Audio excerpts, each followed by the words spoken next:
ಜಾಗತಿಕ ಮಟ್ಟದ ಪ್ರಸಿದ್ಧ ಔಷಧ ತಯಾರಿಕಾ ಕಂಪನಿ ಡಾಕ್ಟರ್ ರೆಡ್ಡೀಸ್ ಲ್ಯಾಬೊರೇಟರೀಸ್ ಭಾರತದಲ್ಲಿ ಟೈಪ್ 2 ಮಧುಮೇಹ ಹೊಂದಿರುವ ರೋಗಿಗಳ ಚಿಕಿತ್ಸೆಗಾಗಿ ಒಬೆಡಾ ಎಂಬ ಹೊಸ ಮಾತ್ರೆಯನ್ನ ಬಿಡುಗಡೆ ಮಾಡಿದೆ.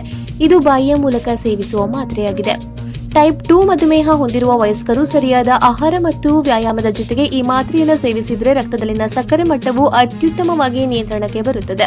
ಇದು ಭವಿಷ್ಯದಲ್ಲಿ ಬರಬಹುದಾದ ದೀರ್ಘಕಾಲೀನ ಆರೋಗ್ಯ ಸಮಸ್ಯೆಗಳನ್ನು ತಪ್ಪಿಸಲು ಸಹಾಯ ಮಾಡುತ್ತದೆ. ಅಲ್ಲದೆ ಕ್ಲಿನಿಕಲ್ ಪ್ರಯೋಗಗಳಲ್ಲಿಯೂ ಯಶಸ್ವಿಯಾಗಿದೆ. ಈ ಒಬೆಡಾ ಮಾತ್ರೆಗಳನ್ನು ದಿನಕ್ಕೊಮ್ಮೆ ತೆಗೆದುಕೊಳ್ಳುವಂತೆ ವೈದ್ಯರು ಶಿಫಾರಸು ಮಾಡುತ್ತಾರೆ. ಇದು 3 mg, 7 mg ಮತ್ತು 14 mg ಸಾಮರ್ಥ್ಯಗಳಲ್ಲಿ ಲಭ್ಯವಿದೆ.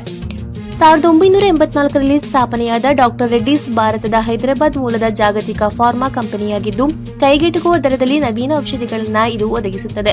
ಜಠರ, ಹೃದಯ, ಮಧುಮೇಹ, ಕ್ಯಾನ್ಸರ್ ಮತ್ತು ಚರ್ಮ ರೋಗಗಳಿಗೆ ಸಂಬಂಧಿಸಿದ ಔಷಧಿಗಳ ತಯಾರಿಕೆಯಲ್ಲಿ ಸಂಸ್ಥೆ ಮುಂಚೂಣಿಯಲ್ಲಿದೆ.